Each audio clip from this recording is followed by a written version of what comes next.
Hear us?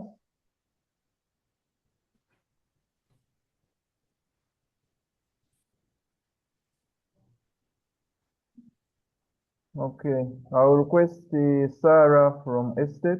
Sarah, can you give us an opening prayer, please?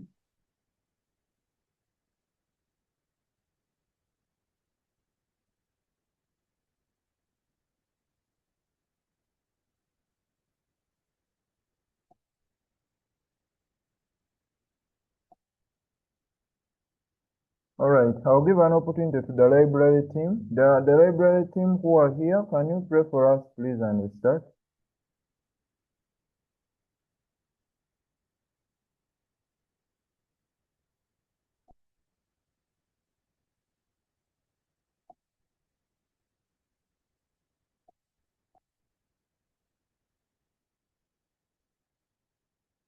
Stephanus, let me pray. Okay, please. Thank you. Okay. King of kings and Lord of lords, we worship you, we honor you, we glorify you. We want to thank you for the gift of life.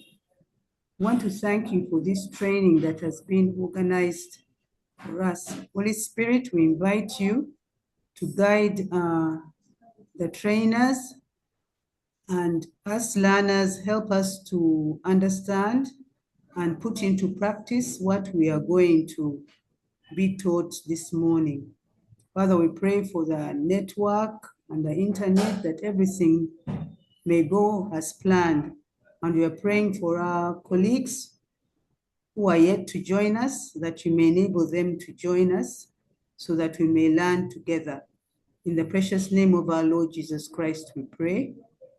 Amen. Thank you so much, Madam Barbara. My name I'm Stephanus Galinya, University Librarian, and I'm going to take you through 3 different aspects. We are going to look at how to access the online library or the e-resources. Then we are going to look at index citation and referencing, and then we shall conclude it with plagiarism, looking at how we can utilize the system which the university subscribes to annually, and that is the drill bit plagiarism checker system.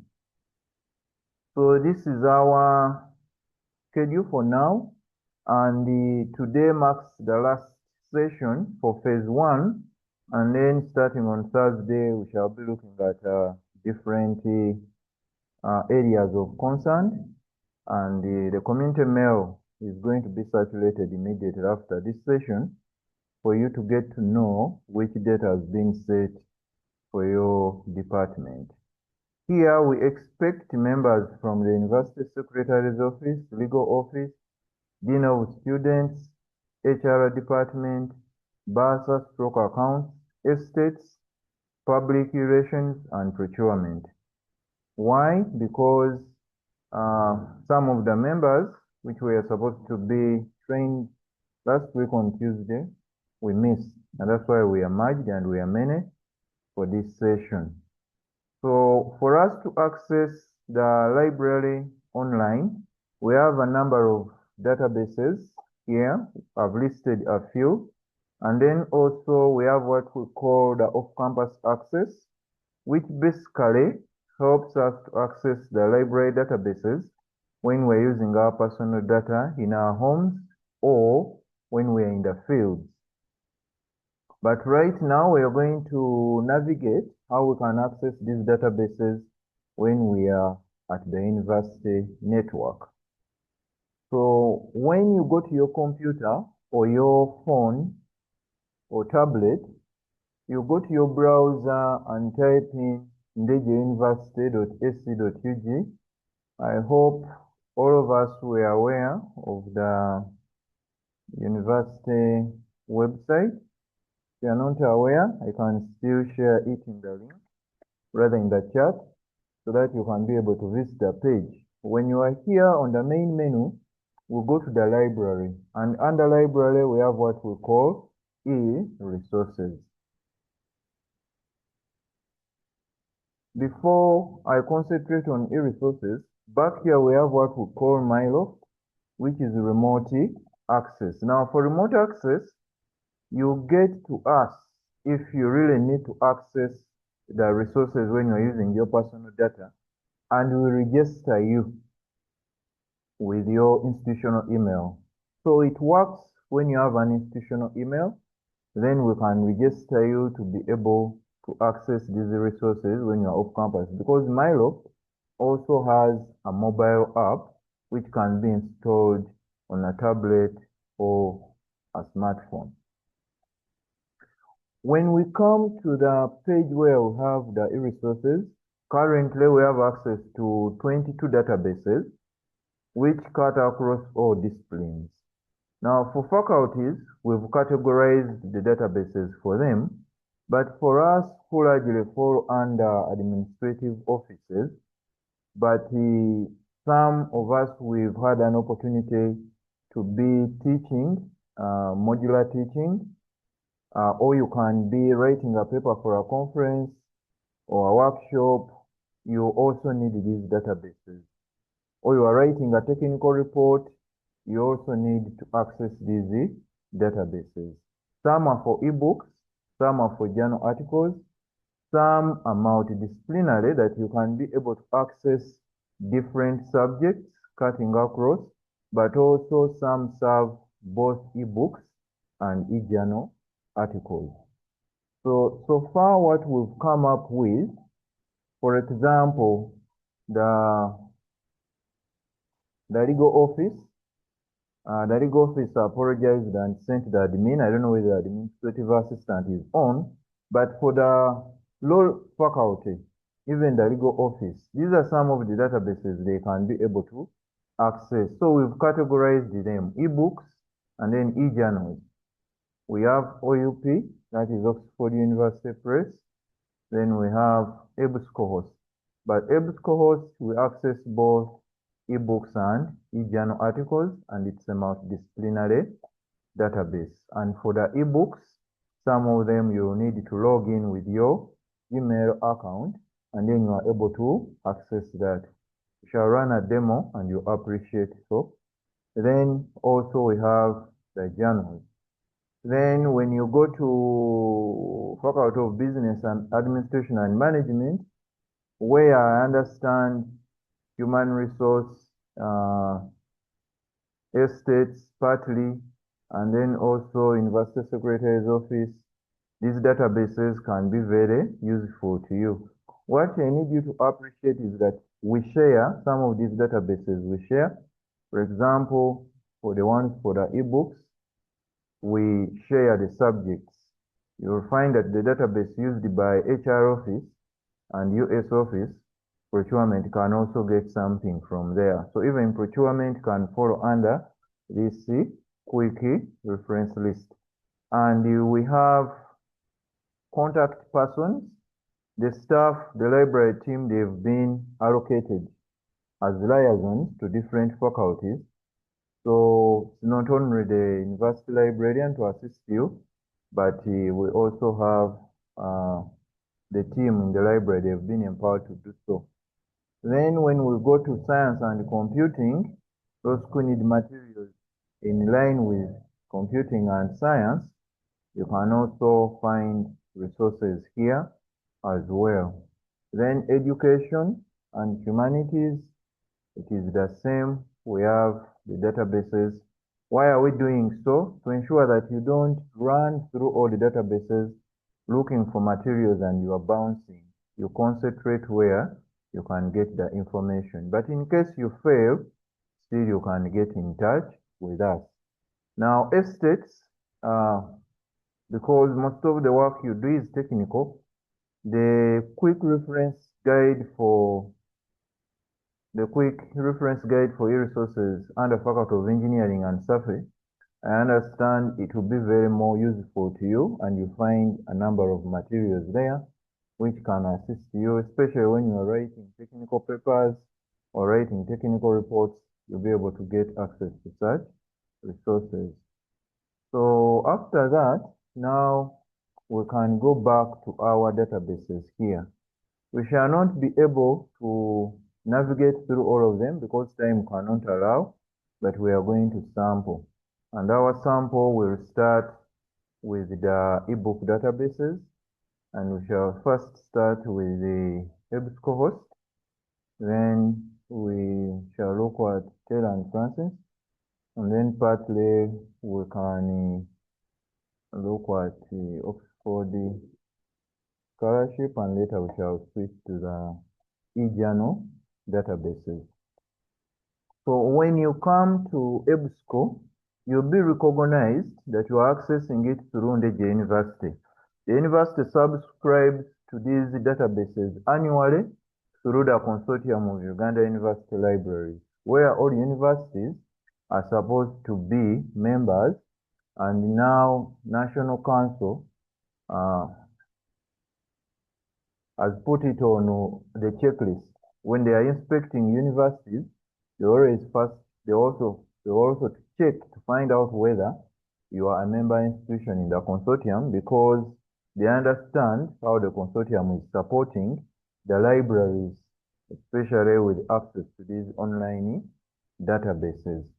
So when we come to EBSCO, for example, if I'm looking for materials on human resource management, giving me 45,186 results. Why? Because I was too general. Because human resource handles so many aspects. Was I looking at welfare? Was I looking at the staff development? Was I looking at the 6-month contracts? Was I looking at the acting positions and so on? So you have to be more specific. But when we search generally, as we've done, the database will give us according to relevancy of our search strategy. And at this database, we have what we call filtering, or sourcing out to the exact material you are interested in. We have here full text, peer-reviewed, all dates, and then sources. Now, here, if we are looking for books, we shall go to the source type and select ebooks. You can see there are 3,400. When we check more, you'll find other books, which are 254, and then we shall apply. So the database will filter and leave out only books. So the books are 3,614. However, we need to continue filtering only to full text, so that it only lists down the books which we are able to access. We shall continue filtering, and you can see we have access to 3,411 books. Now for the books, they are not peer-reviewed, and this aspect will not work. It works with the journal articles. Then when we go to date, the books you cannot say 12 months. Ideally, it should be 5 years, 10 years, or you can give a date range depending on your interest, and then the apply button will be active. You apply. However, we can continue filtering. The moment you click on this button for all filters, it will give you more details, and it will indicate that we've filtered ebooks, books, full text, and now we are moving down here. You can select the date range. From there, you can go to the subject type. Am I looking at human resource management under personal management, under leadership, organizational change, diversity in workplace, organizational behavior, employee motivation? When you click on the plus sign, it will give you more subjects, and these are all within what we've selected. For example, am I looking at work environment? There are 49 books. Strategic planning, there are 48. Employee retention, there are 46, and so on and so forth. So when you continue down here, it breaks down, the database will break down the different aspects here. Am I looking at office management? There are only 4 books. Employees' mental health, there are only 6 books. Employability, intellectual capital, employment in foreign countries, and so on. So those are the different subjects. For example, if we say that we are looking at organizational change, and then we are looking at career development, and then also teams in workplace. If we select that and then we apply, rather update selection, so and then apply. So the database is going to filter only the 248 results based on our search, but still you can be able to go back and cancel all of them, and then the database will still refresh and give you what you want. Now, when we are here, we are able to access a number of books. Special Human Resource Management Practices and Strategy was published in 2022 by Oimaya Yazik. So you go to access now, and the book will open in a new page where you will be given an opportunity on the right-hand side to look at the chapters. So, and then some chapters, as you move on, where you see a drop-down icon, it breaks down the chapter. And if you need a specific area here, for example, employee selection, if that is what I'm looking at, it breaks it down. Selection process, preparing for interviews, starting the interviews, question and answers, drilling, listening, recording and interviews, and so on. So if I'm only looking at one aspect, for example, selection process, I can download. So I can download only that chapter, and the chapter has only 3 pages. So I'll just download, and then I'll be able to access this PDF shortly, because that is what I'm interested in. So this is the section under selection process, and I'll read about this. It's under recruitment, search and selection in HR, and then they've given you information there. However, there are scenarios when I'm interested in the whole book. So you go to the right-hand side where we have download icon, and you click on download, and then you select full book. Now this book requires you to sign in. I talked about signing in for books under EBSCO. So you click on sign in, and then you are going to be taken to a page of this nature. And when we are here, you sign in with Google. I understand many of us, we have Gmails, so you sign in with your Gmail. Now here it doesn't matter whether institutional or personal, but you sign in because you are aware that our institutional emails are under Google, so you can still use that for your personal. So you select, and then you select your email, which is active. The email is not active, you'll have to sign in. So now, after signing in, they'll give us a number of days. You are going to borrow this book, and you'll borrow it maximally for 84 days. So it's up to you to download the book. For example, I can say I'm interested to have it 30 days. Then you need to have Adobe Digital Editions. Adobe Digital Editions is a software, and they give you an option to open it. So it's a software which reads the ebooks, and you have 2 versions, the one for Macintosh, for those who are having Apple computers, and those who are having Windows. However, it also has the apps for mobile devices. If you're using an iPhone, you go to App Store and download Adobe Digital Editions. If you're using an Android phone, you go to Play Store. Now, when it comes to installation on a laptop or a desktop, you need to have the admin rights of that computer you are using. And in case you face any challenge to do the installation, you can visit our Digits office, or you can invite the Digits team. They can come and assist you, because they have offices both at main campus and Kampala campus. So they can help you to do the installation in case you face a challenge to install it on a computer. But for a phone, it's very easy. The way we install other apps, the same way we do this. So when you install an app, you'll be able to access the book even on your phone. So now after selecting the format, the recommended format, and we have Adobe Dictate Editions installed, then we can click on download button. And now they are telling us that your download will begin shortly. Your download will be available for 4 weeks, 1 day, 23 hours, and 59 minutes. This one doesn't exclude your weekends and your public holidays, those which are known on calendar, and those which just happen. So you'll have access to this period, inclusive of your weekends and public holidays.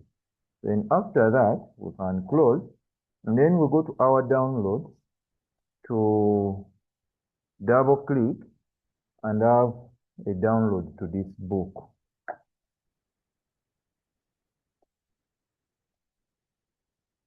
Okay. So it's downloading the book, and when it's showing the download page, usually when it gives you an error at any time, just get to know your bandwidth is low or your internet is off. So you need to have a very strong bandwidth to be able to download these books because they are heavy. And we usually encourage clients to access them in morning hours or after peak hours over the weekend. That's when you can be able to download. Let me cancel it, downloading it twice. So now it has finished downloading the book, Management Practices and Strategy, Human Resource.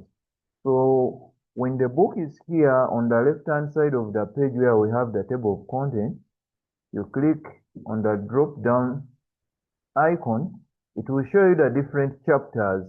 And under these chapters, you'll appreciate that every chapter has more drop-downs. If I'm looking at implementation of strategic plans or scenarios, the moment I click on it, it will take me there and be able to only read that. Now, there are some of us whom our sites are not so good.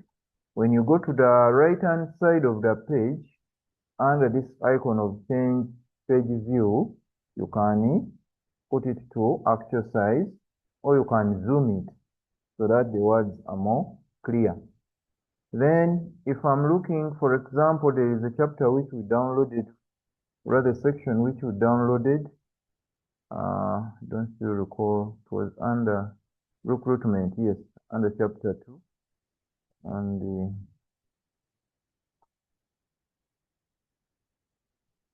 it was under selection. Okay. Yeah, employee selection. You remember we downloaded selection process. So I can also be able to access it here, the selection process. But the other section which I downloaded as a PDF, I'll have it forever and ever than this book here, which I'm only eligible to access for the 30 days, which I've selected as my choice. And when you go back to your library, you'll be able to view the books which have expired. There are those which have in 3 days to expire, 20 days to expire, 22 days, and one we've just downloaded, it has 29 days because we requested for 30 days. Now, expired doesn't matter whether you are online or offline, it will just expire because the reader, the ADE, the Adobe Dictate Edition, was designed in a way that it can count the number of days, and then it can synchronize and close you up after the days. And then for you to be able to access this book again, you will have to visit the website again. Then you can also be able to share. You don't need to download a full book, every chapter, and then you start sharing with colleagues or with students. If you have an opportunity that you are teaching, you can create a link, and when it creates a link, you can copy it. If I paste this link in a new tab here, it will straight away take me to the page where this book is, and they are connecting it with content under EBSCO and Indeje University. So it will take me straight away there. And if my email is not logged in, they will pop me up to first sign in, and then I can be able to access the material. So you can see we are able to access the same material on the same page using the link. Then if it was a chapter, you can be able to share the chapter as well. Then it has the citations. By default, it comes with APA citation style, which you can copy and paste in your list of references, or their other citation styles, they're limited, but they are there. So that's how we can be able to access the books under EBSCO, but also we can be able to access journal articles as well. And for articles, there is no need to log in. For example, let's look at public relations.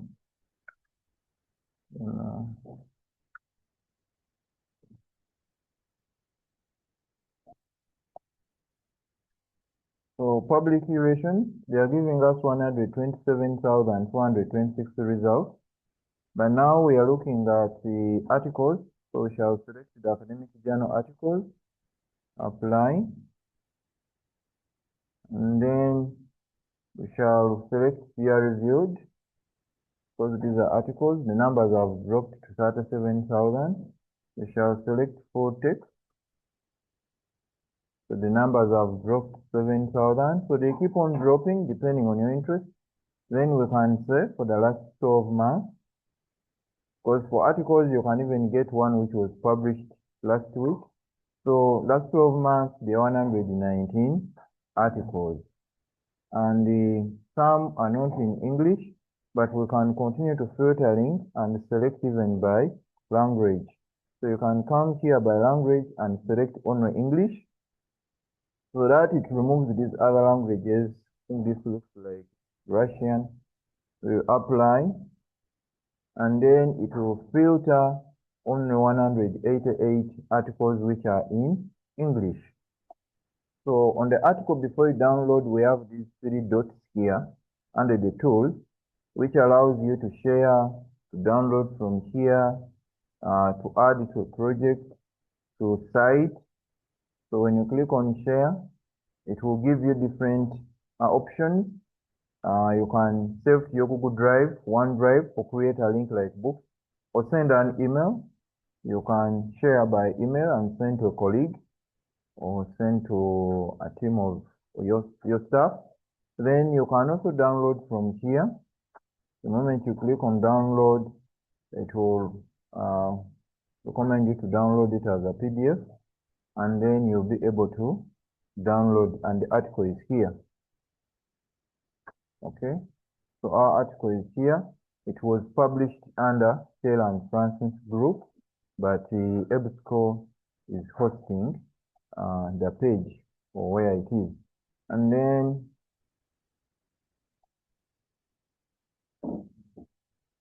so generally that's how you can be able to access the articles. I've shown you how you can also filter by language, so that you select a specific language, so that the list is at least limited to your interest. So that is with EBSCO. And now we can look at the Taylor and Francis for books. Taylor and Francis, here now we are not going to search, we are going to browse. So you can browse the ebook collection, the ebook series, the open access and free access. So let me differentiate the two. Open access, those are materials which are published from the word go, and there is no any cost attached. It's only the author who pays for the publication fee. Then the free, those are the books which were once for payment, but after a specified time from the author, maybe the author has been able to gain all his profits and then leaves it open for others to access for free. So those are the free access. Now this one cuts across with even journal articles. We have some which are open access and some which are free. Now we are going to also browse by subject. So the browsing is going through an alphabetical list of different subjects, and we have a number of them here. You may try to look, you're looking for HR, you can't see it. You're looking for procurement, you can't see it. You're looking for legal matters, for those in law, law is there, and we've got access law. Now for us, the rest, for example, procurement, bursar's office, when we go under business, we can be able to get what we want. Now, even human resource, you'll be able to get some materials under that, but also you will find some aspects under social sciences. Okay, so now when we go and visit these particular subjects, they are telling us that under economics, finance, business, and industry, we are having 27,623 books, which are equivalent to 357,297 chapters. However, this shouldn't excite us. We have to go and filter by content access. So you select only content you have access to. So now the numbers have dropped from 27,000 to 1,654, and this was also affected the chapters. So now when you come down here, because we are journal, you can go and view by subject. So they have materials on business management and accounting. They are 1,068, finance, industry. Then we have ebook collection. You can view the list. It's here under the same area of our search, where of our browsing strategy, and they will break it down up to the list. And then they will show you the publication dates. Of course, the books will be hard to get 10 months, last 10 months, but the books are mostly here. You'll find they will show you that most of them are older. They are not in months. Then you can also dictate and say that maybe I need books from 20 to, when I say 2026, I'm teasing the database, but because it may not give me anything on 2026, then I'll apply. So when I apply, you can see I have 1,435 books, but they cut across all the disciplines. So I can, for example, I can say I'm looking at only finance, 129 books, and they are within the range of my dates, which I've indicated. So all these books, I have access to them. You can see where we have the green tick, and those ones with this icon for open access, and be able to access them. And then they will show you the abstract. You can read the abstract before you download the full book. And in case you need to access the whole book and you're still interested in the list, the long list, you can open in a new tab the book. And we have the book here, first edition, published 2020, and the ebook was ready by 6th January 2020. We have what we call the DOI. This is very important. It's called the Digital Objective Identifier. Every book, every article, every book chapter will have a special DOI. In case you are unable and you land on a book and they are telling you that you have no access to it, you share with us the DOI. The DOI will help us to navigate and find out whether as an institution we have access to that book. And then for Taylor and Francis to download the book, you download it chapter by chapter. You will not be able to download the full book at once.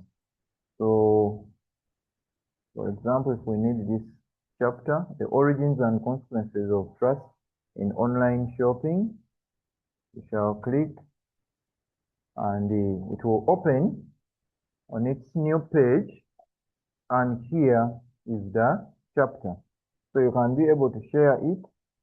You copy the link and share it with a colleague.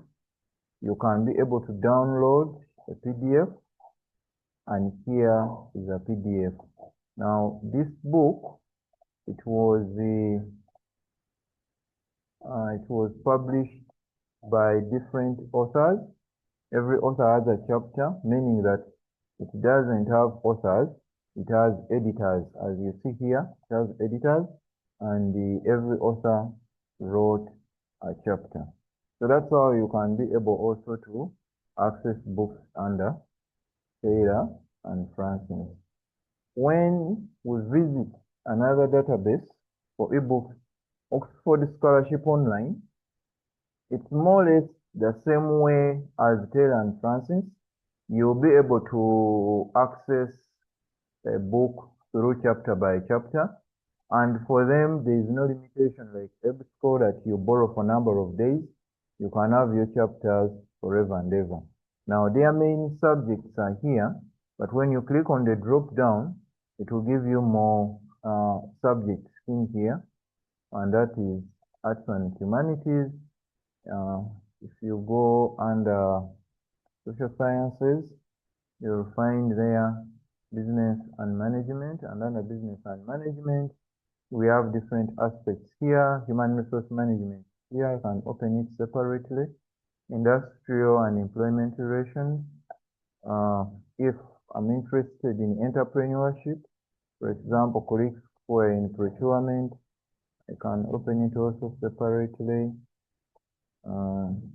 Then when I go to sciences and the mathematics, for example, engineering and technology, you'll be able to get things on civil engineering, surveying and buildings, electrical and the communications engineering, and the rest.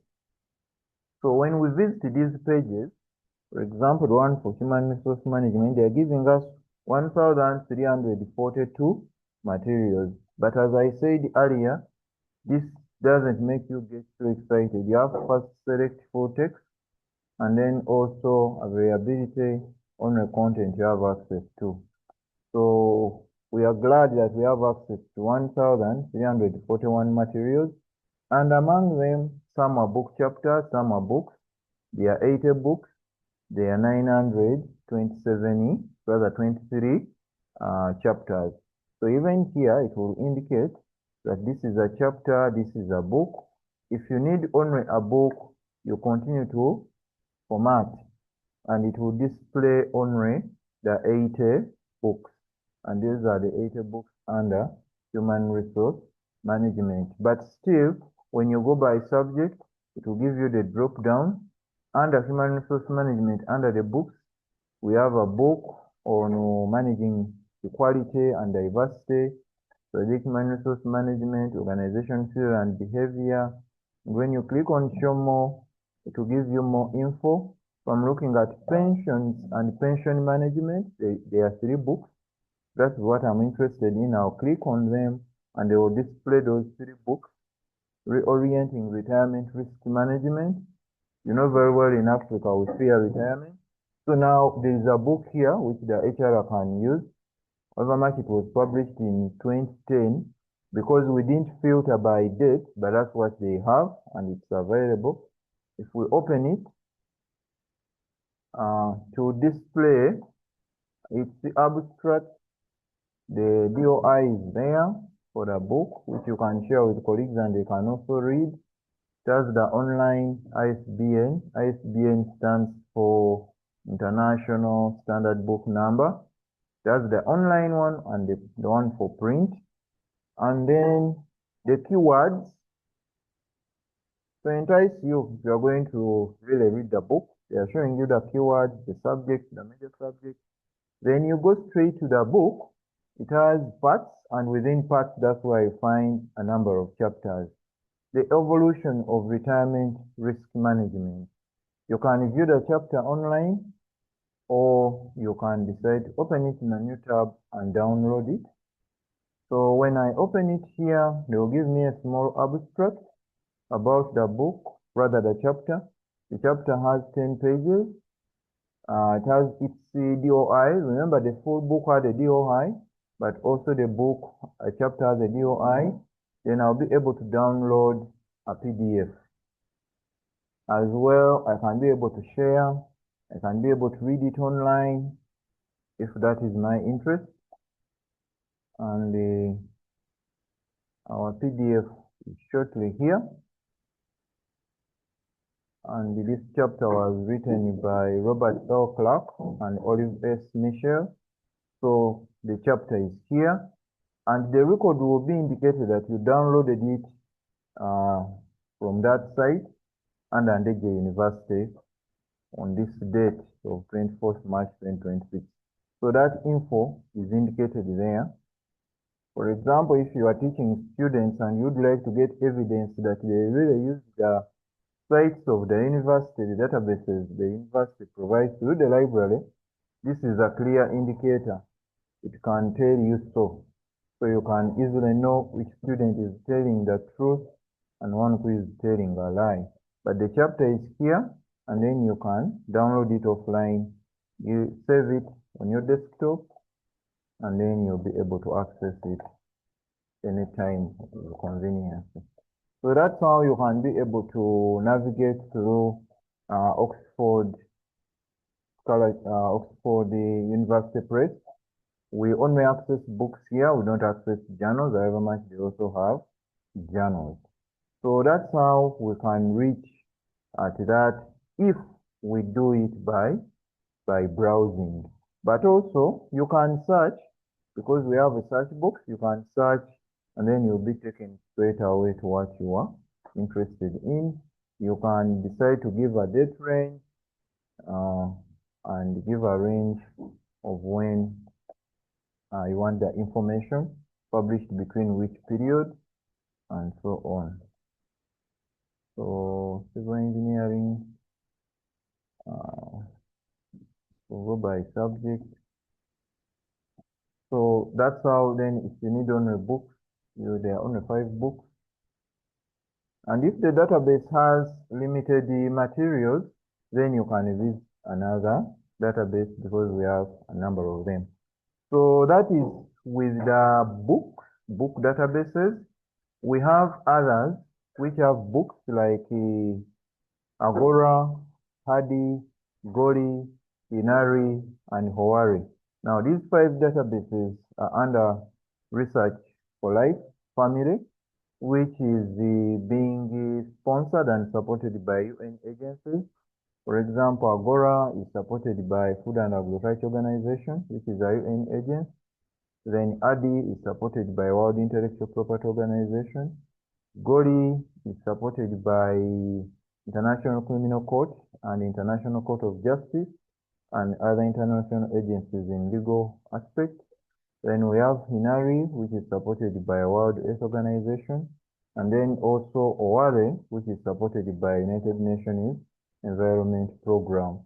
So these ones, we access them free of charge because we are in the low developed countries, and they are multidisciplinary, but also you can be able to access books, dissertations, articles, trade publications, and so many other things. For example, if we look at, for example, Hinari, look at only Hinari there, then we can also look at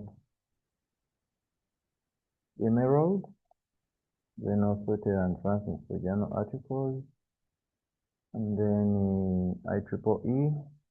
So now, Research for Life databases, when you come here, you can search. For example,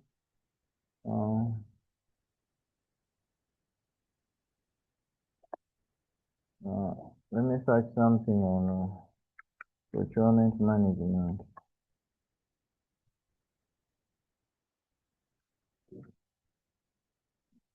That's a general subject, and they might give me millions or billions of materials. Doesn't have much. Oh, the spelling is wrong. Virtual film spelling. When you type in a wrong spelling, definitely you will be limited. So they are giving me 25,200 results because the database I've visited is not for business. So ideally for LIS, and they are picking out some aspects on health in connection with the procurement. So for research for LIS databases, they will give you the content type. And if you're looking for journal articles, book chapters, conference proceedings, ebooks, book reviews, pages, papers, magazines, references, reports, web sources, datasets. That is usually data collected from the field in its raw form or in its secondary form. Trade publications, dissertations, it is one. Then when you go to the publication date, they'll give you 1 year, 3 years, 5 years, 10 years, or you can customize and give a date range. Then when they come to disciplines, they are telling you that you are looking at procurement management under which discipline? Engineering, business. If I select business, I'm going to filter, and it will show me business. The numbers have dropped to 4,000. But also, if I go by subject, I'm looking at it under business, the numbers will still drop. So there are 2,138 results. And here, you are able to access materials which have PDF. So you click on PDF, and you are able to download. Then you can also be able to cite. You can also be able to get what we call a permanent link. Now, a permanent link, it's a link which you share with a colleague, and the colleague is able to access, in particular, this material and is able to download it. For them, they will go ahead to indicate for you even the number of pages for each material, but we have access to only those which have a PDF format, but others you can only be able to access them online. So there are a number of pages, so you can run from one page to another as you navigate through. Then Emerald, it's basically, it has a lot of content which we access here under business related disciplines, including management, the aspect of management, administration, HR. You can be able to get a lot of materials here. For example, if we search for staff recruitment, okay, that is our, okay, staff recruitment. Here we only access journal articles and some few book chapters, but we don't have access to the books. However much under the format on the left-hand side, they indicate books. Then you can be able to download the PDF. For them, they are indicating for a PDF there and then. Then you can be able to read the abstract.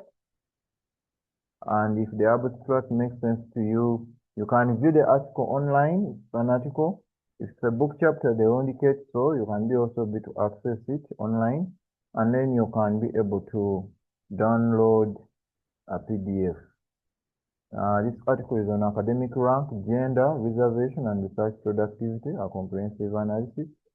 We need it as a PDF. We can open it and have a look at it.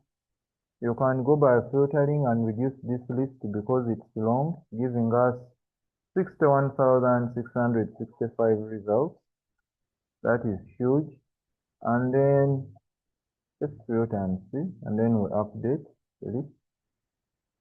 So they will give us still there are many. Oh, didn't filter.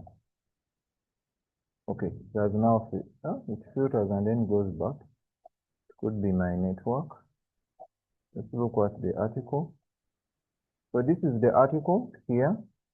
That's 22 pages. It was published on 8th December 2025. You can still give a date range. When you scroll down here, you can give a date range and you say you need materials, for example, from January 1st, 2026. Today is 24th March. And then you can also select on-where variability, once you have access to, and then the database will automatically filter, and it has given us 19,150 results from our filtering, and that's what it has given us. Still, there are many you can imagine. Within January to March, we have that much on staff recruitment. So there is a lot which you can be able to download from here. We can continue reducing and maybe say only this month, from 1st March, up to 24th, which is today. Let's apply and see. There are 93 articles. So just within the last 24 days of this month. And we have access to them because we had already selected what we have access to. Taylor and Francis, it is the same. You can search, you can browse. Taylor and Francis, we have it in ebooks. We also have it in journal databases. So the consortium subscribes to both databases. Taylor and Francis, they are the same publishers, but they decided to separate the two entities to simplify work for their clients. So here you can browse by subject, but you can also search, and then you get what you want as well. IEEE is basically a science to help our colleagues who are in estates, because, for example, if we search for road construction, something on road construction. So you're giving us 6,642 results. And then we'll come to shop here and select subscribed content, because some of the content has a padlock locked. But now here, these ones, they are unlocked. It means you have access to them. They give you the abstract. You click on the PDF icon, and then you're able to download. But let's continue filtering, because they're giving us the 6,642 under road construction from 1900 to 2026. But the roads have changed. So let's first select on the content we have access to. So we have access to 6,512 results. And then we can even give the range, and say maybe give it a 10 years range, and say maybe from 2016 to date, and then apply. So in case we need to improve our roads, the estates, the information is here. So you can be able to download. You click on PDF, you can open it in a new tab. Development of requirements for digital road model as a means of implementing an information service for road users. Digitization of transport industry using information technology. So the article is here. And the beauty about it, if you've given an assignment to students, it will record it. So it will record that it was downloaded on this date and through NDU University. So authorized licensed user limit is from NDU University. So then you can be able to download it offline and save it on the desktop or anywhere. The same applies to this, it's the same. This is on, so they'll indicate how you downloaded it. Though our name is wrongly spelled, we communicated this and they've not yet changed it. And then the right spelling for NDU, but they will work on that. So you are able to download also articles here. Then you can also filter by publication title. You can also filter by topics. Are you looking at traffic flow, road network, neural network? You may be looking at that is under publication type. So when you go to publication rather topics, they will show you more. And then are you looking at road surface? There are 258 articles. Are you looking at road safety?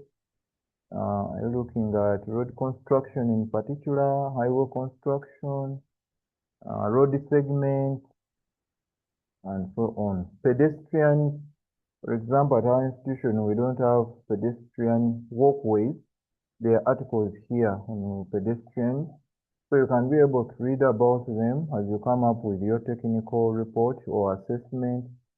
We need the walkways within campus. So the materials are here. So limitation is on you, but we have enough. So that's all I can share at the moment as far as e-resources are concerned. And at the moment, I'll give an opportunity to members.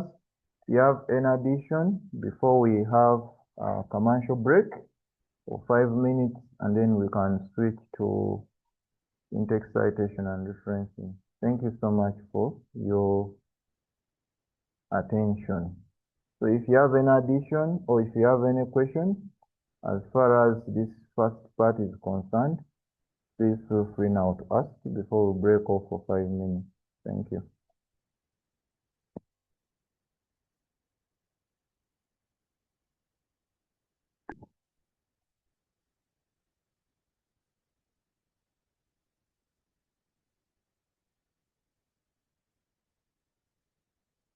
Okay, no question. I know with time you ask, so we can now have a break of 5 minutes.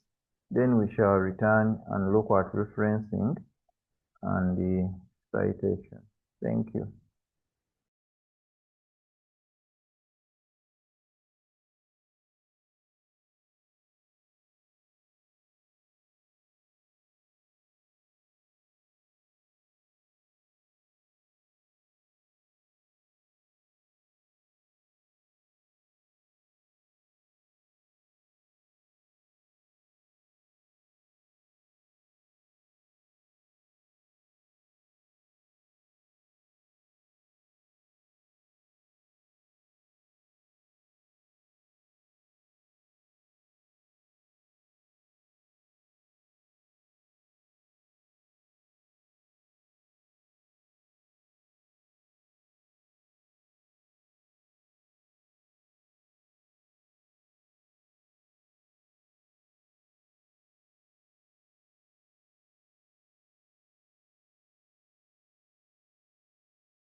Colleagues, we can resume.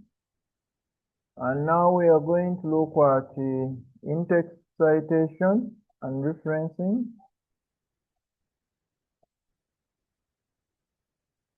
And one of the tools we are promoting at the moment before the university subscribes for a license tool, because we have license tools like NDU, where we are supposed to buy licenses, and then they can be shared with those who are supervising postgraduate students, undergraduate students, and even our researchers. But at the moment, without it, we cannot do without a referencing tool. So that's why we have Mendeley and Zotero, which are open source, that we are now going to learn how to apply Mendeley.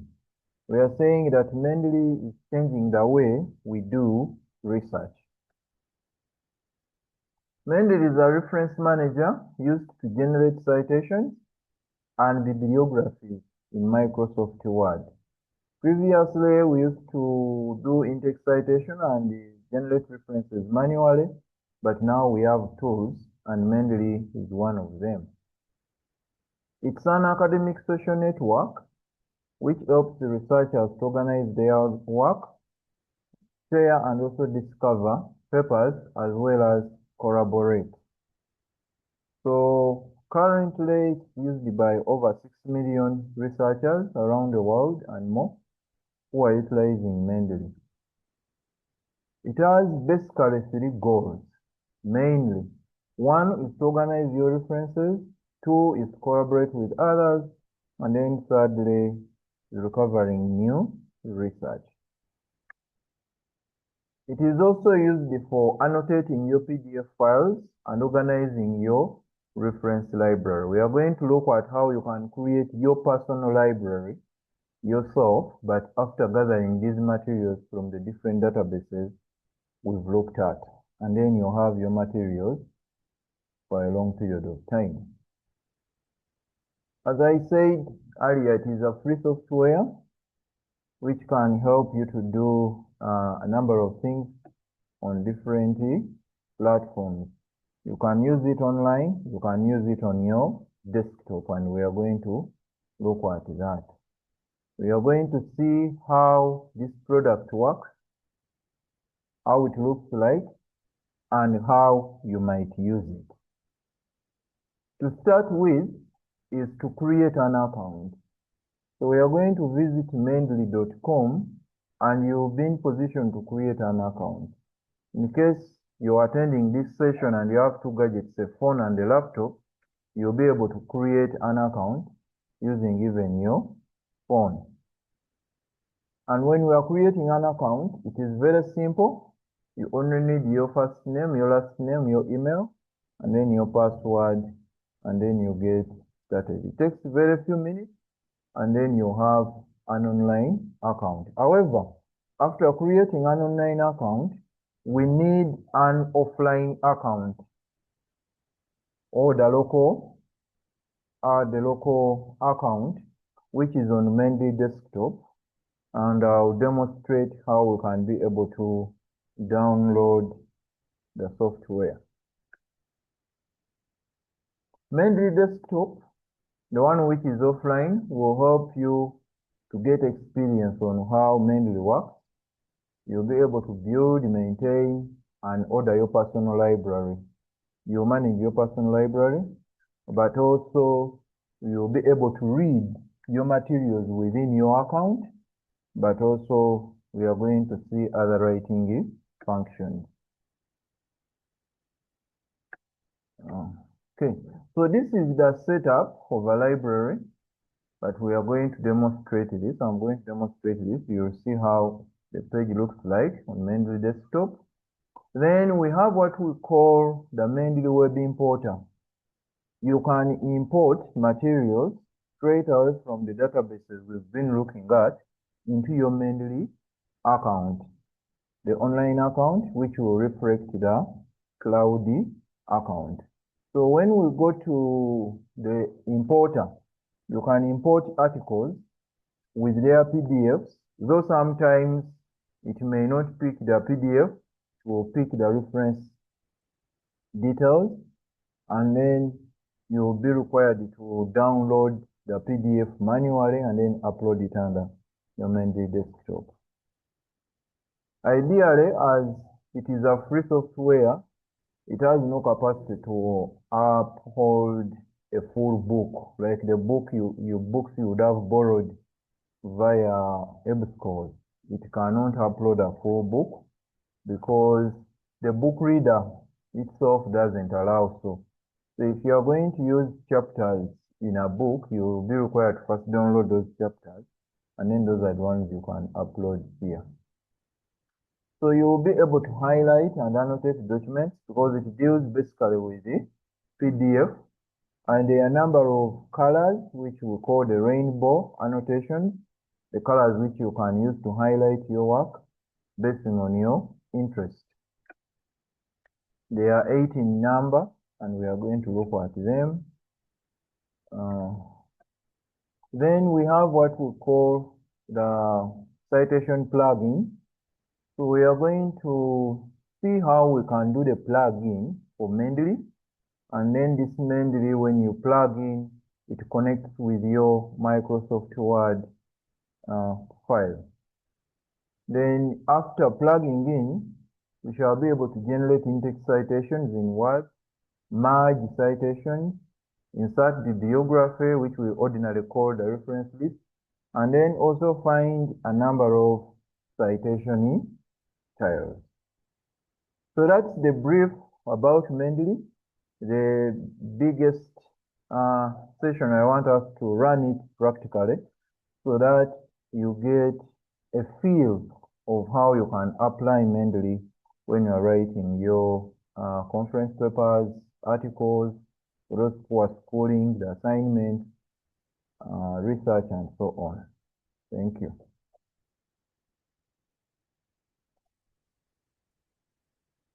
So when we go back to our browser, we type in mendeley.com.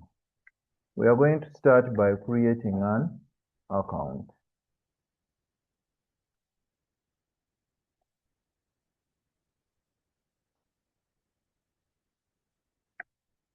I've shared that in the chat.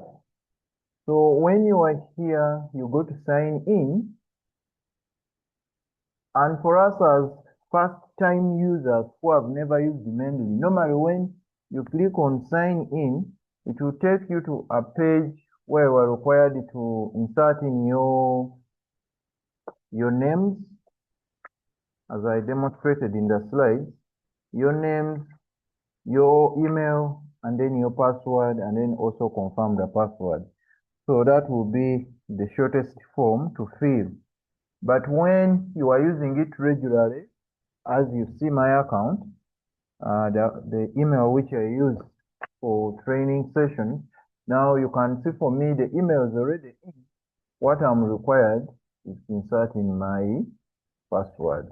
So I'll just put in the password, and then I'll be taken to the Mendeley page. So I sign in. So the moment you sign in, you get a page of this nature, and we are going to concentrate on my library. They call it my because it's yours. You're the one who is in position to generate that library. When you come to my library, it has a number of materials, but when we come to your end, it is completely empty. But this page has 2 columns. The first column on the left, where we have collections, we are going to create collections. You click in the plus sign, and we say, for example, let's say University Secretary. Okay. And then shall create it. You can create another one and say legal office. And then we can create another collection. What most of us will follow under. Okay, let's create another one for Dean of Students, because I'm seeing the rest will follow under University Secretary, and I'm going to show you what to do. Dean of Students. Okay. So these three collections, University Secretary, Legal Office, Dean of Students, they all report to the VC, but there are offices which report to them.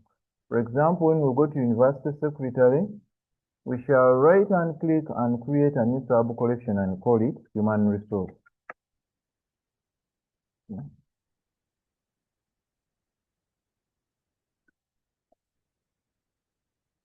And then still under US, shall create an office procurement.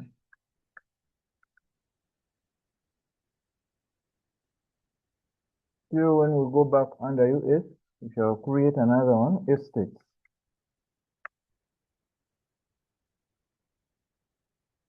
Okay. And then still under the same, we can create another department, BASA, stroke account,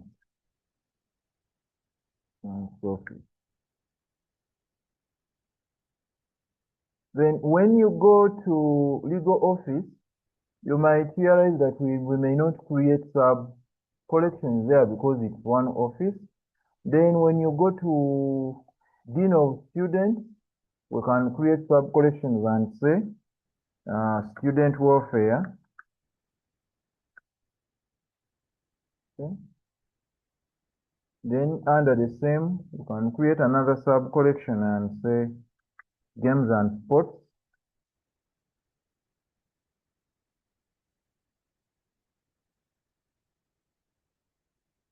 And maybe end it there. Now, for example, when you go to University Secretary under procurement, the moment you click on procurement office, they are telling us no references in this collection. Why? It's asked to populate the materials and upload them here. So there is nothing. When you go to Estates Department, it's the same. There is nothing. When you go to BASA, there is nothing. When you go to Dean of Students under Games and Sports, there is nothing. Under Student Welfare, there is nothing. Legal Office, which is one entity, there is nothing. But when you check other collections, materials are there because the owner of the account populated them. So now we shall go to Human Resource. There is nothing here. We need to go back to our databases and download materials and upload them here. But in the slides, we talked about the importer, the Mendeley web importer. So we are going to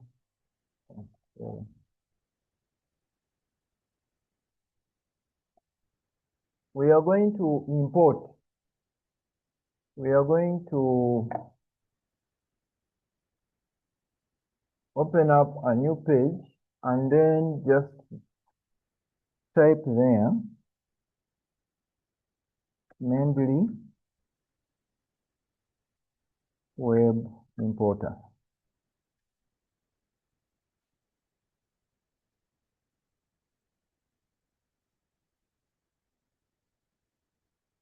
The site will pop you which browser you are using. If it doesn't, you can indicate Firefox. You're using Firefox. If you are using Microsoft Edge, you can indicate Microsoft Edge. If you are using Safari, for those who are having Apple machines, you can indicate Safari, and then it will do the importation. Now, for my case, I'm using Google Chrome, and then I'll go to Chrome Web Store, where we have Mendeley Web Importer. So I'll open it in a new tab.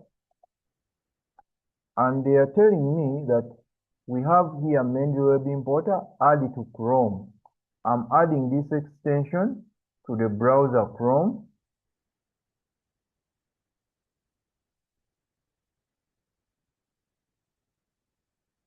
and it will show me this small page, add extension. If I cancel, it means I'm not interested.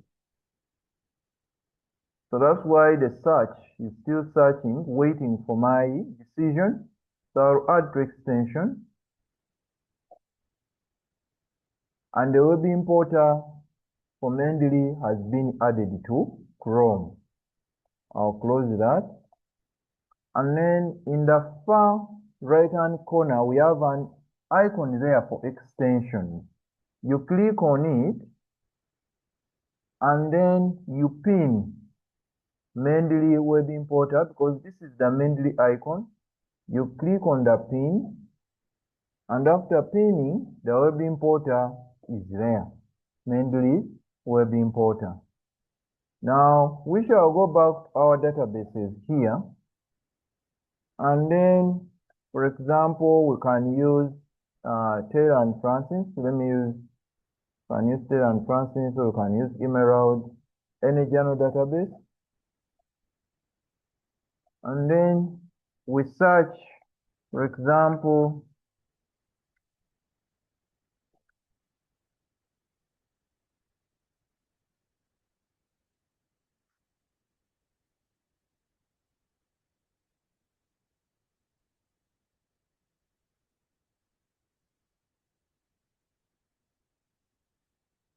procurement process plus higher education.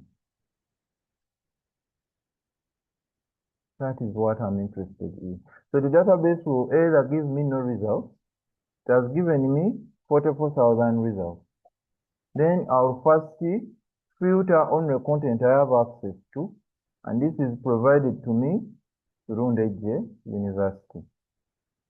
So I'll filter so that I can have only what content I have access to.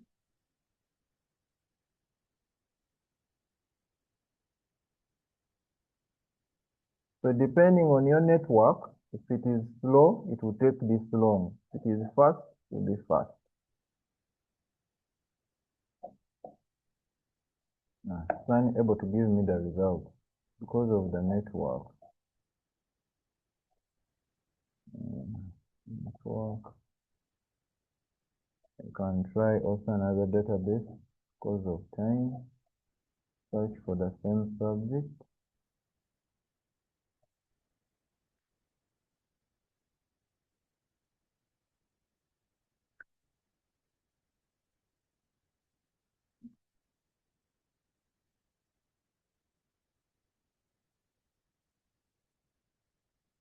Here, let me search for all the procurement processes. Here it's telling me it can't give me any results.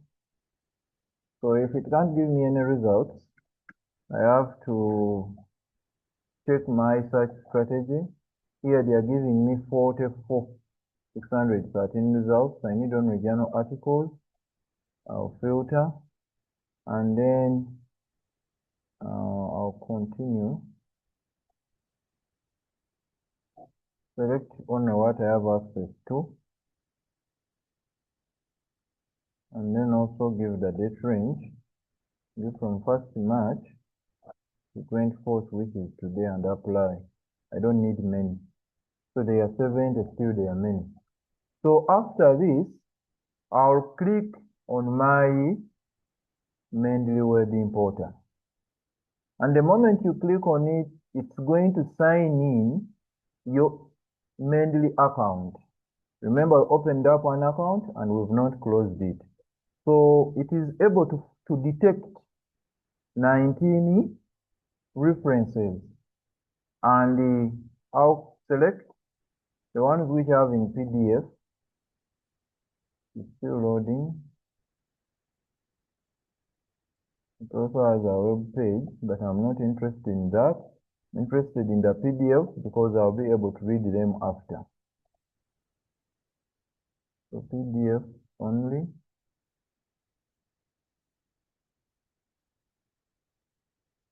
Okay.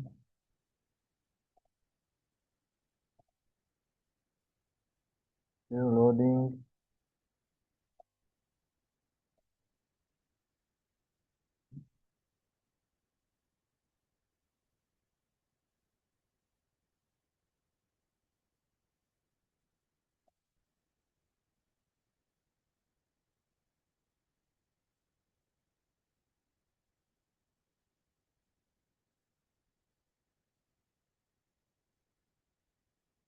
Okay, so I've selected them, but after selecting them, I'll go to my library here. And remember, procurement is under University Secretary. I'll scroll down. And under University Secretary, you can see Procurement Office, because that's the collection where I want these materials to be added. I'll add them.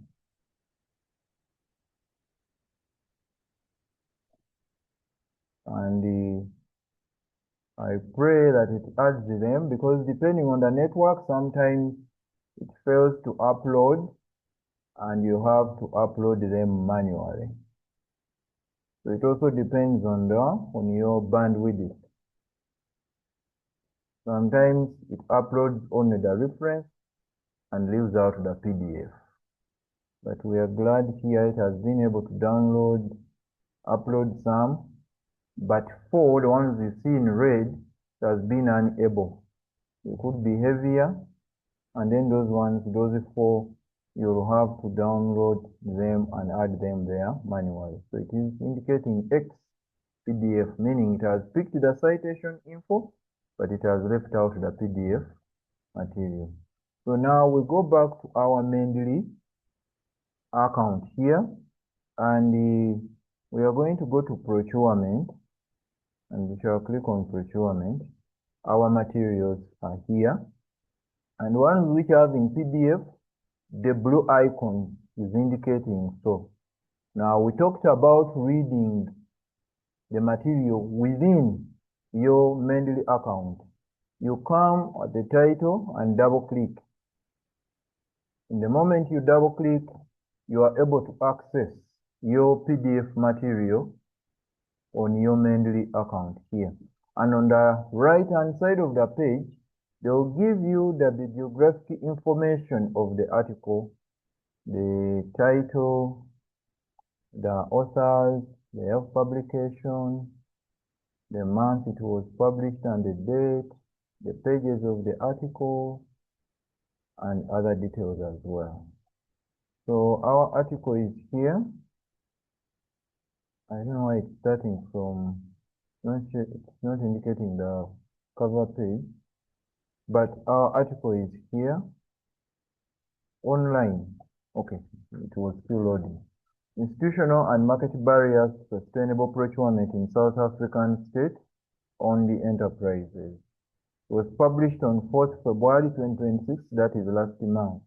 So you can be able to get very recent materials when it comes to articles, and its DOI is there, so you can be able to share it with a colleague so that a colleague can also be able to access the same article. Then we talked about the colors, the rainbow colors. They are here. By default, yellow is on display. Then when we go to the icon for highlight, you can say, click on highlight text. If I want to highlight this purpose of the study to be highlighted in yellow, then when I come to the introduction, I would like to use maybe green. I'll go back to the highlighter and highlight this paragraph or sentence, rather sentence.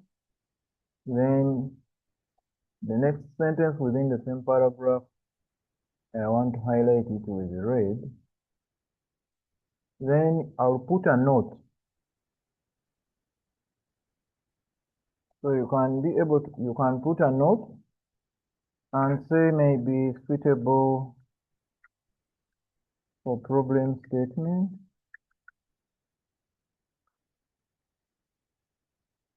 That is, you are writing a paper and you are picking out the best info of your interest as far as this article is concerned. Then after that, I can just close and then I'll go back.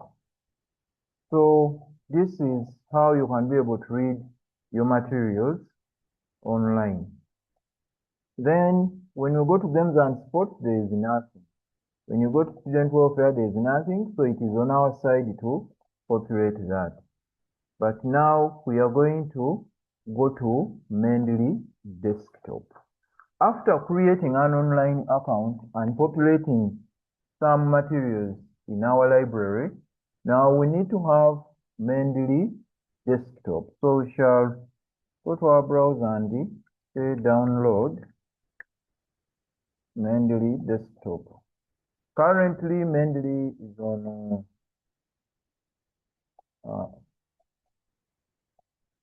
version 1.19.8.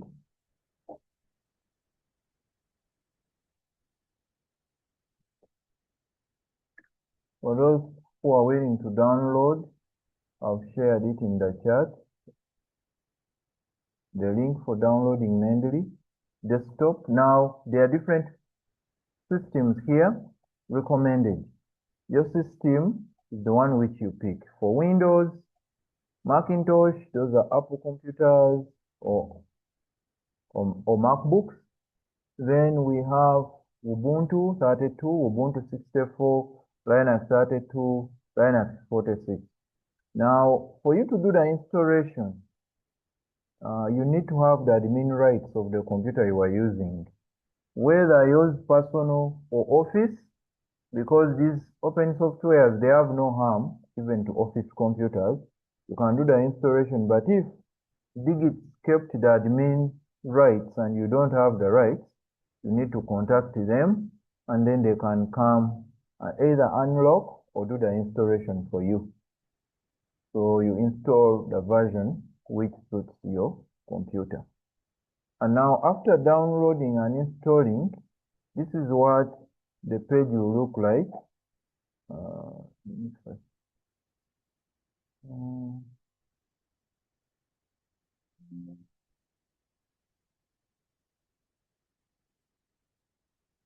So the moment you finish up the installation, this is how the page will look like. This is the Mendeley page, and it will indicate welcome to Mendeley desktop. The credentials we use the online exactly as they are without adding in spaces, without adding in any character. They are the same we are supposed to use here at Mendeley desktop.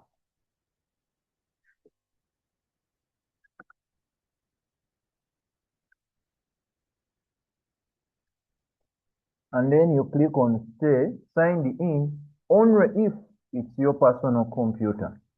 If it's an office computer and you use it alone, it is okay.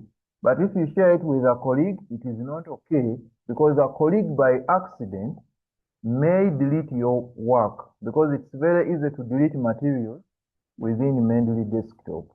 So you have to be careful as you click stay signed in. If it's your personal machine and use it alone, that is okay. If you collaborate with others, then it's not fair. You rather leave it unsigned in so that wherever you come, you sign in. So after logging in, this is what we are able to view on our page. And when we are at this stage, they are telling us citation plugin for Microsoft Word. I talked about it. So we are going to click on the blue button, install now. So it has been installed. Then we'll click on the close button. And they are telling us that you can add and create import documents. We've already done an importation using one of the browsers as indicated here. We'll go to next. Mendeley has local and cloud. We started with the cloud. Now we are at the local page. And then it also has the help button. So now on our page here, we are going to look for University Secretary Collection. It is here. And the moment you click on the drop down, Bursa stock accounts, there is nothing. Estates, there is nothing. Human resource, there is nothing. Procurement, our materials are here. The ones we uploaded from the online account. So they are here. It is still loading so that it can display the PDF icon, and then we can also be able to access the PDF from here as well. So this page has 3 panels.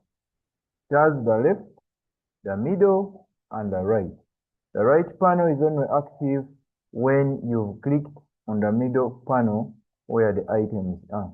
So this panel will be active. And you can do the editing from the left hand, rather the right hand panel. That's where you can do the editing. For example, the author's name was typed wrongly, the journal name is not indicated or it was typed wrongly. You can just put a cursor there, then you can do the simple editing. Then before we do that, when we come to the main menu under files, you can add files, you can add a folder, you can add entry manually. Now adding entry manually works with the print materials which we have in the library or you picked it elsewhere. You click on the drop down, it has different templates. There's one for bills, books, book section are the same as book chapters, cases, computer programs, conference proceedings, encyclopedias, films, generics, hearings, articles, and a journal, and a magazine, and a newspaper, patents, reports, statutes, television broadcasts, thesis, dissertations, work pages, and working papers. The list is organized alphabetically. If it's a statute, for example, the template will slightly be different, like the one for the book. Here, they are asking you to put in the code number, the country, the public law number, the source, the statute number. But if it is a book, for example, if it's a book, you'll see the details. They are looking for the city, the edition, the editors, the publishers, the DOI, the ISBN. So now before you do any manual entry, you need to select the folder where you need that manual entry to go. For example, we have the legal office here. In front of me, I have the 1995 Constitution of the Republic of Uganda. So if I want to enter it here, I'll go under Files, add entry manually. It's a book. And I'll type in the title.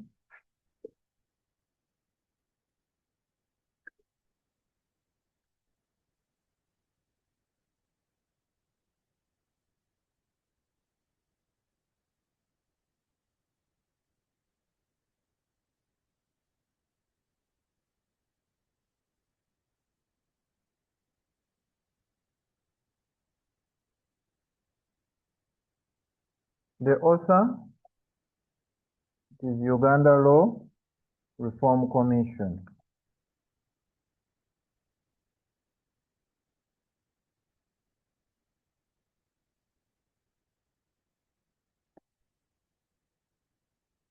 Year of publication, I'll check, and this is an amendment of 30th September 2023, so I'll put 2023. The pages, every material runs from page 1, and I'll check the last page, which is the 246. Abstract is not so necessary, keywords are not so necessary. City is important, that is Kampala. It has an edition, it has no editors. Sorry, it had no author, this is not author. Is publisher. It has no author. And then I'll go to the DOI, if it does. Of course, this is not online, so it doesn't have. Then it also doesn't have the international standard book number. And then after this, I'll save. So you realize that it is here, but if I need to put changes, I can put in changes here. Yeah. Okay, so that's how I can be able to enter manually. When I go to our materials here, I was waiting for them to load. The moment I double click, I'm able to read the material here. I want to look at the material which we highlighted from the other side online. Let me check. It was no, I think we can get it here. I don't still recall the title, but I want us to open it. Let me open them, I'll be able to see it.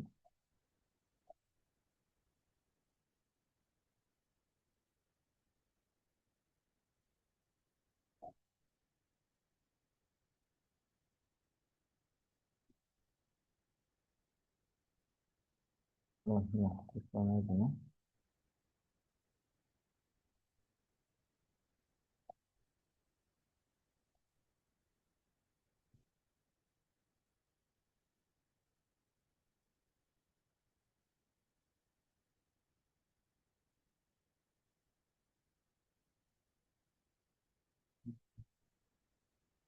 It is here.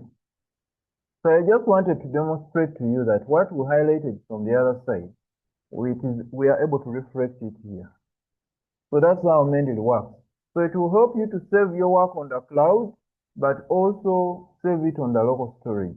Now, when it's on the local storage, what you are required to do, for example, if I want to continue highlighting text here, I'll go to highlight and change the color and maybe change it to pink. Then I'll go to highlight and then I'll highlight this. Okay. Then you'll be required to go to File and click on Synchronize Library, or go to the Tools on the top bar here and click on Sync. Why are we synchronizing? So that it keeps our record updated online. Meaning that when you go to another computer and you are not on your computer you are using, you are in another station, you can do the installation of Mendeley Desktop, log in your account, and then you'll just continue from there. So long as the other computer you've gone to use is connected online. So you'll be able to, your work will be reflected there and then. So then you can also put a note. You need to put a note. You can put a note here.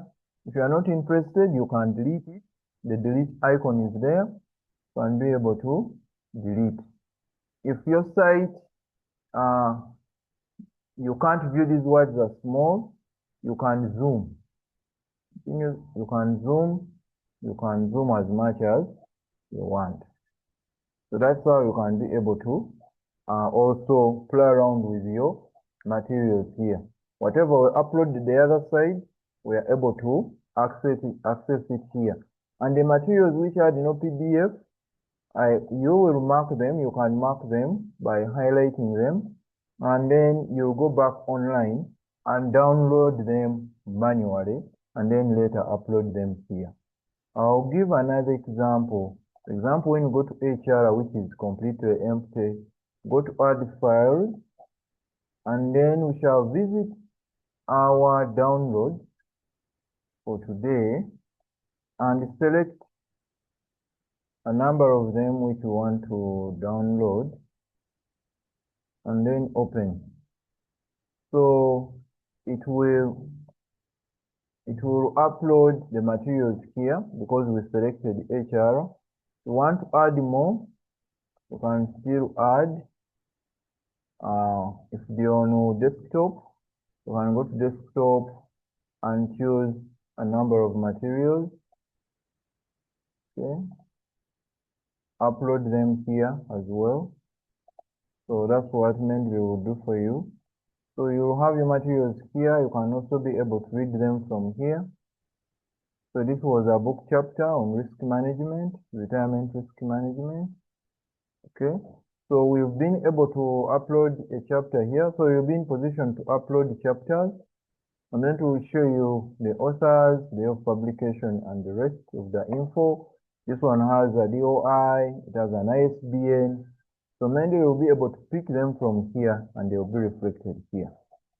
So that is all with populating our online account.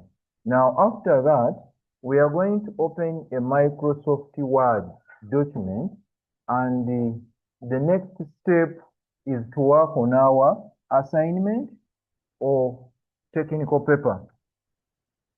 I'll just assume that these are my paragraphs. Okay.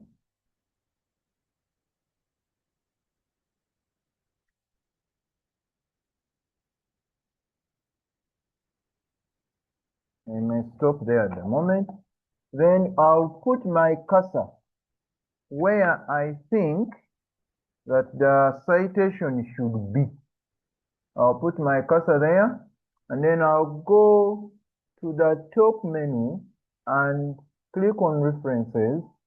And under references, you'll be able to view the icon for Mendeley, which reads insert citation.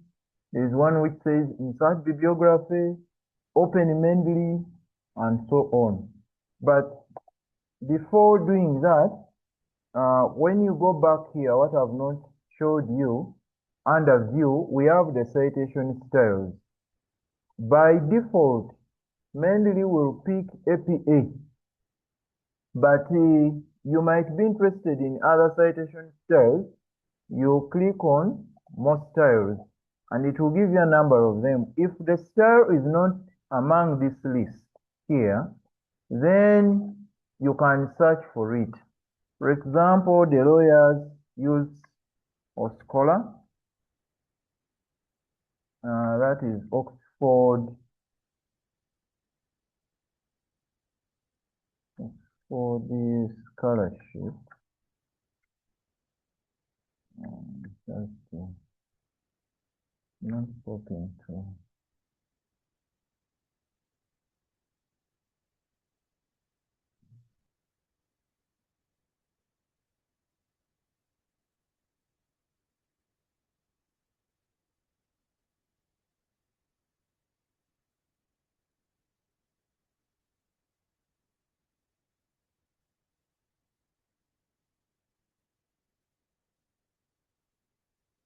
I'm searching for it, but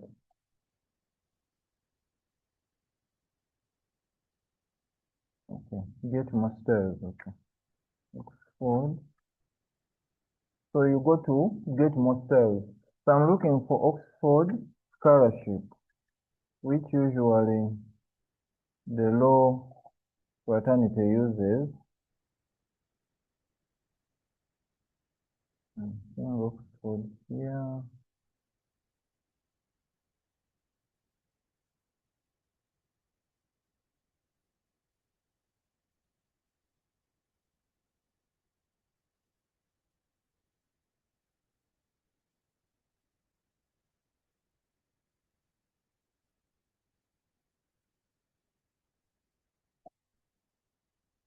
Put legal.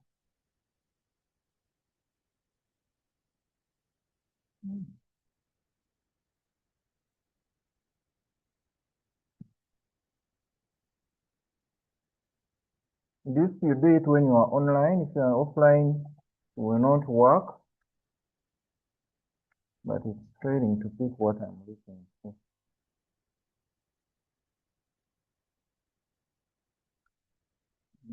Okay. Okay. I just pick a scholar.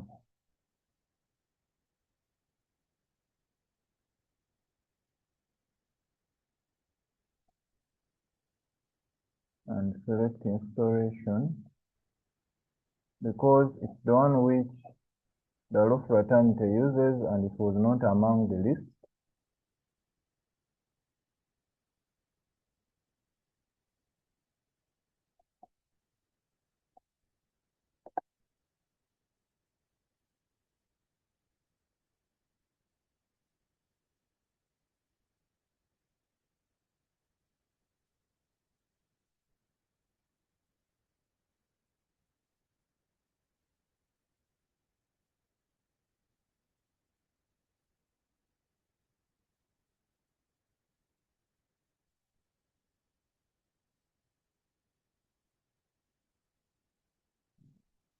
Taking long because of the network, but that is the way how you can do it. Let's just continue.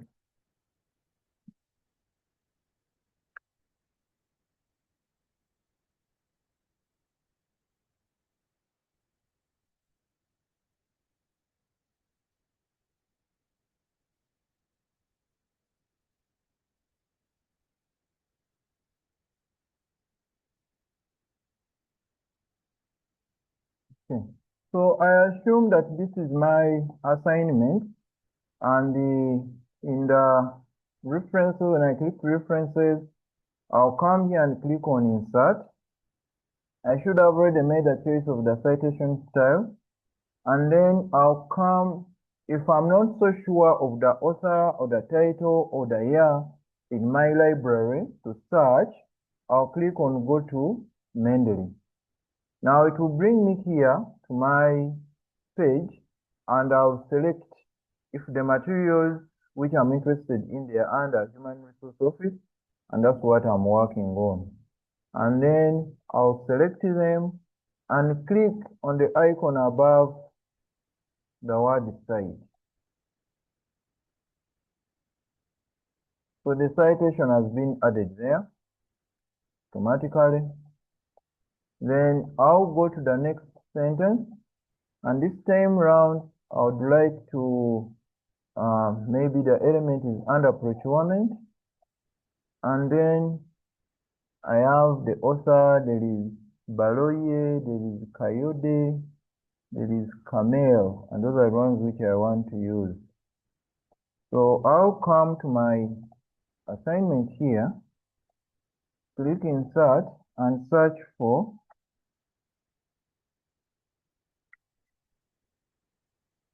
Hamel, and Hamel is here, Kayode is here, and if those are the two I'm interested in, but I didn't read the full article, I read particular pages within the articles, I'll click under the author's name, Hamel, and put my page 34 to page 40.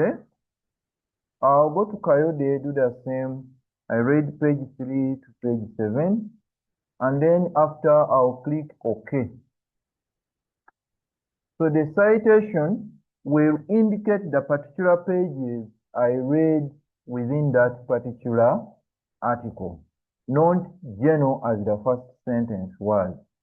In the meantime, I can start working on my reference list. References, and then I'll go to the icon under references and click on insert bibliography. You click on it once for that particular file we're working on. So automatically it will generate the reference list for you. And remember, this is a working paper, I'm not yet done. I'll go add other citations, click on insert, and then pick Omamo, Rizzi, and Mangwat. So when I select them, when you go to the reference list, Mangwat has been added, Omamo, and Rizzi. They've been added there alphabetically. You don't need to click again on insert bibliography because it will duplicate the reference list. You go to another paragraph, you do the same. Select maybe one, Wanga. When you come down here, Wanga has already been added. The next paragraph, I'll go back, select maybe Baragan, and Baragan was not there. Then I'll select, and Baragan has been added here on top as the first reference because it organizes them in alphabetical order and using the citation style which I chose in the first place, and that is APA. So that's how Mendeley can simplify work for us to do both in-text citation and referencing. And it will not reference what you've not cited in text. It will only reference what you've cited in the text. And for those who have opportunities in teaching, this is how you can easily be able to catch students who are having 5 citations here in the work, and on the reference list, they have 20 or 25 references. Then it will be very easy for you to know that they really didn't do any citation work, but they just copied and pasted things from anywhere. So that's how we can do the referencing and citation in our documents. But from where we started from, the ball is always in your hand you as an author. Thank you. If you have any question, you can ask. If there is no question, we can have a 5 minutes break, and then when we return, we are going to look at plagiarism, which will take us 15 to 20 minutes, and we shall call this session to an end. Thank you.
Colleagues, let's continue and conclude the session.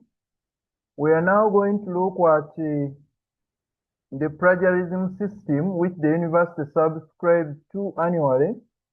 But I would like to take you through the report, a brief report on how the usability has been for the whole year. Because our license is expiring tomorrow. And we hope the university will subscribe and then we have access to it again. When you come to drillbitplagiarism.com, I've shared the link in the chat. You go to get started and you select institutional login.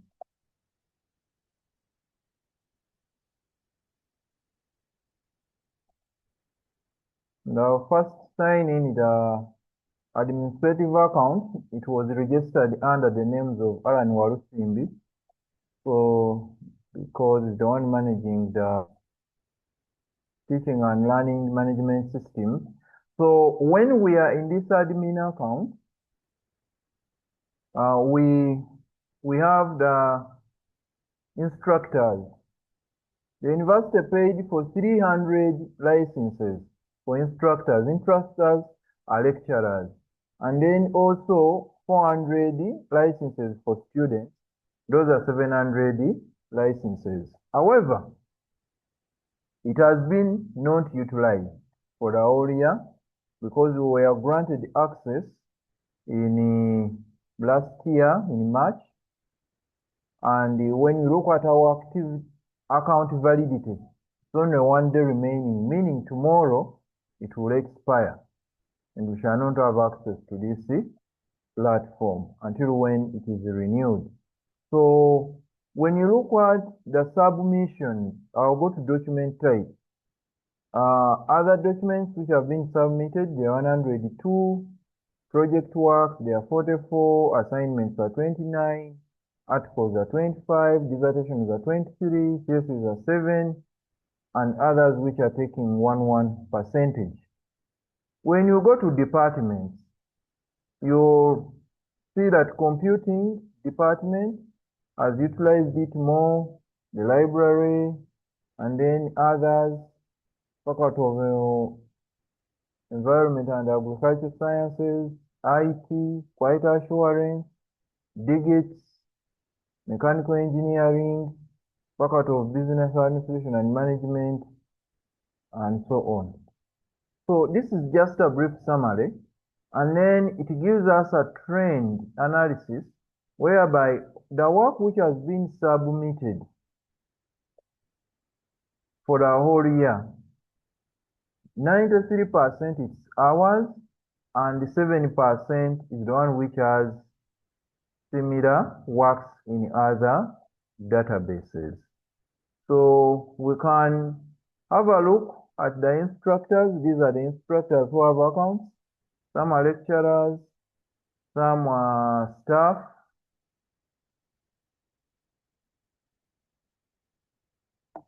Oh. Am I audible? Can you hear me? Hello? Yes, I can hear you. Okay, because there is a member who said that can't hear me. Okay. So I was saying that this is a list of the staff, the instructors so far we've registered, but we can register more when our license is renewed. The students we have here, they are demo students. They are not the real students. These are demo students whom we entered here when we are also still learning how the system works. So the instructors are the ones who are supposed to create accounts for students. For us at our end, we only create accounts for instructors. That's very simple. We can be able to add you, your name, your email, your department, your position. Phone number is not necessary, but we can put it there. And then the expiry date is set by the vendor. And then we can allocate you a number of documents you can upload in a year. So depending on your how busy your classes are or how you are publishing. Then that was for you to appreciate that we've not done much. A lot is still pending. And in the new license, we've limited the numbers of students and even instructors because this was a lot of money and we want to start small. So I'll sign out and take you to the instructor account, where you can do your business on daily basis. Now, when you create for you an account, your account will be completely empty. It will not have these classes.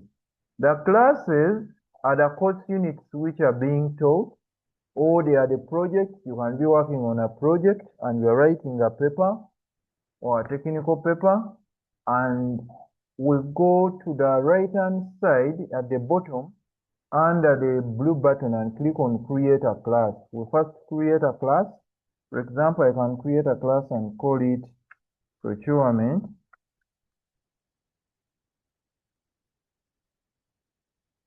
Procurement management, and then the description, it can be maybe a course unit for third year's semester 1. And then the expiry will depend when our semester closes, and our semester will close around this period, 31st May, and then I'll create the class. So when I create the class for procurement, I can still edit. There's a pencil icon, but you cannot edit the class name. You can edit the rest. Okay. So when you come back here, you can open the class, that is the course unit you teach. We have students here. Let me start with students. You go back to the blue button down here, add student. You can add an individual student by putting in all these details: student name, email, student ID, department, section, and add. Or you can add multiple students. And the system will give you a template which is in Excel, and you can be able to fill in the different sections as you were able to view them on the page. So if you have a very big class, then you add in all these details, and after that, you just come back here and browse and upload the file. So the students will be created an account within your particular course unit you teach. If you have more than one course unit, you can create classes for different course units. Then after that, we'll go to the assignment. It is useful to create an assignment. You go to the bottom, to the right-hand bottom, where we have the blue icon. Click on create assignment and put assignment. And do group assignment. Today is 24th. I can give my students a full month up to 24th of April, the Friday. If you have other instructions for the students, you can choose a file and upload it there. Then we have assignment settings. This is very important because this is where we give the system work to do. Allow assignment grading. If you allow the system to grade, it means you put there a pass mark. Maybe it is 40. So the system will mark for you and it will grade. Exclude references from bibliography, exclude quotes, exclude small sources. Now, when you exclude references, it will give you the similarity report without including the reference list.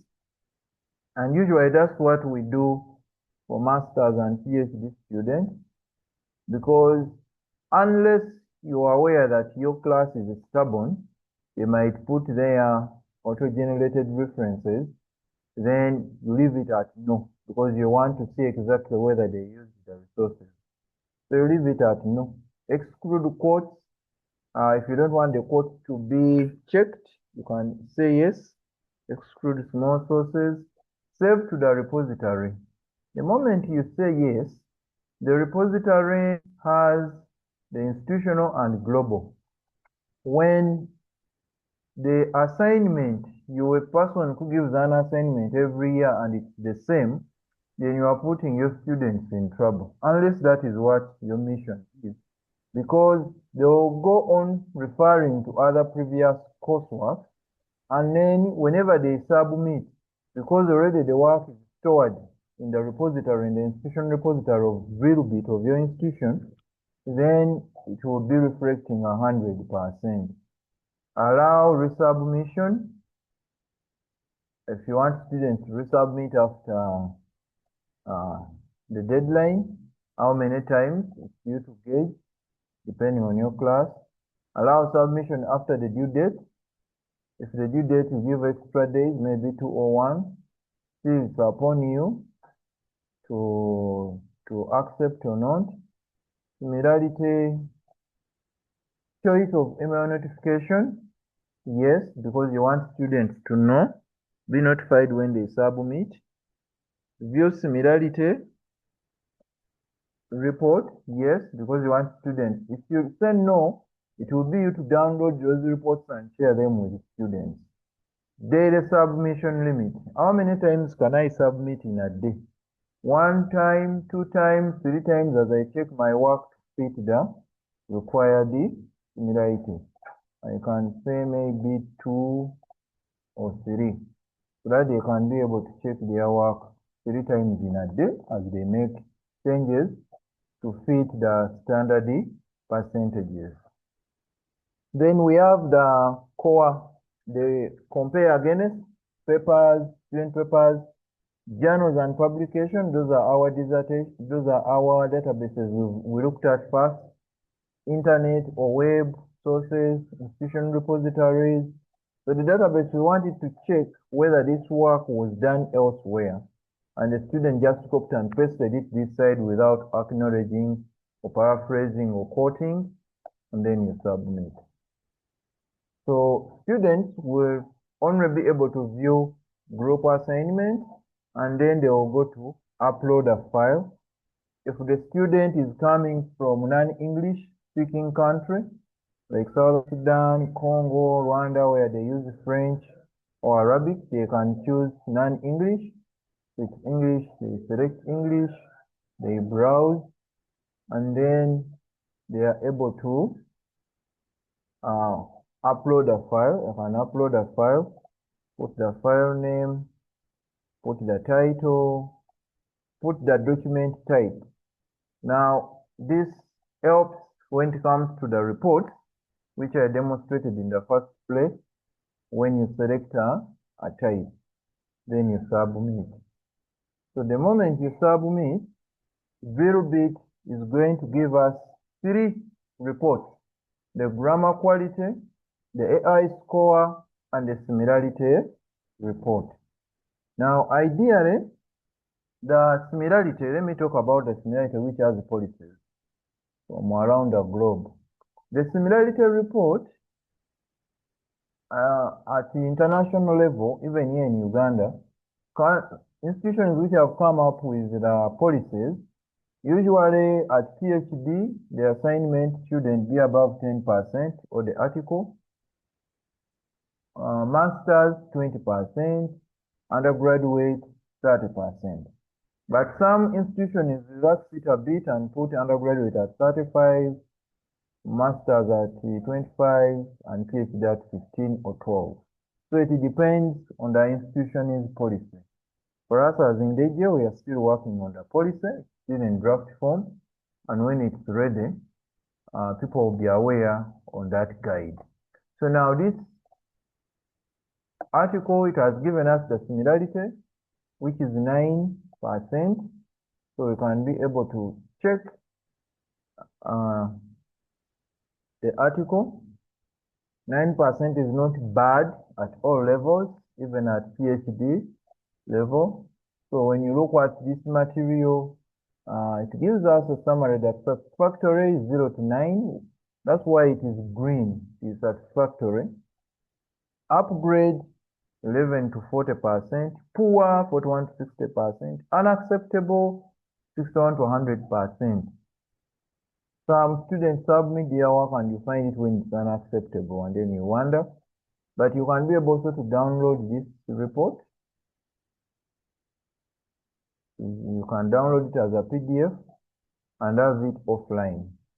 So if you want every student to submit his work and share the report, definitely it will indicate the submitter. If another student submitted for another one, you'll still get to know. And then to give you the summary, telling you that the sources here they've been able to check, most of the work is from journal publication, which carries 7.69%, and the internet is 1.31%. And it will give you this summary here as well. And then the report will indicate, we keep on highlighting the areas which need to be worked on, paraphrased, cited well, and so on, so forth. So when you go back online here, it can also generate for you the AI report. The AI will just highlight the text for them which they think that it is AI generated. And you can still be able to download the report. And then it will show you that 91% of the work is human, but 9% is the AI generated. So that's how the system can be helpful.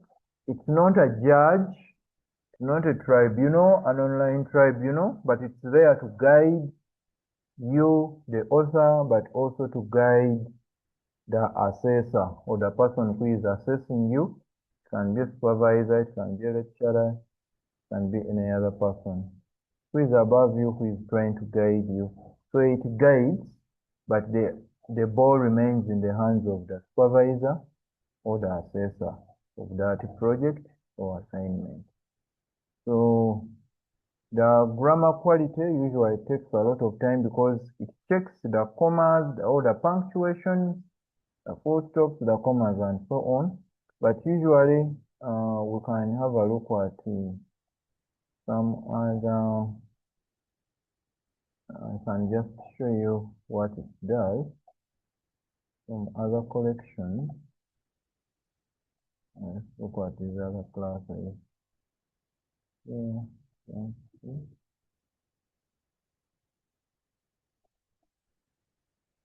So this is what the grammar quality will indicate.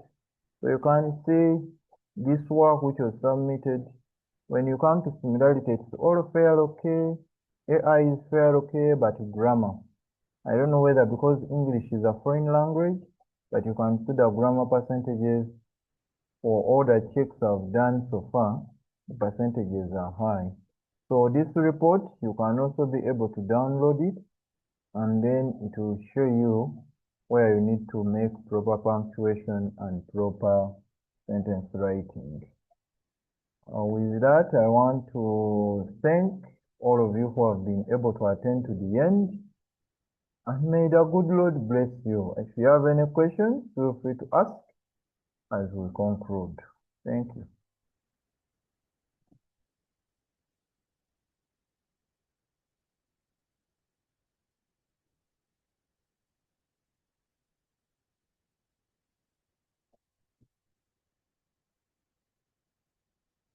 Okay, there's no question.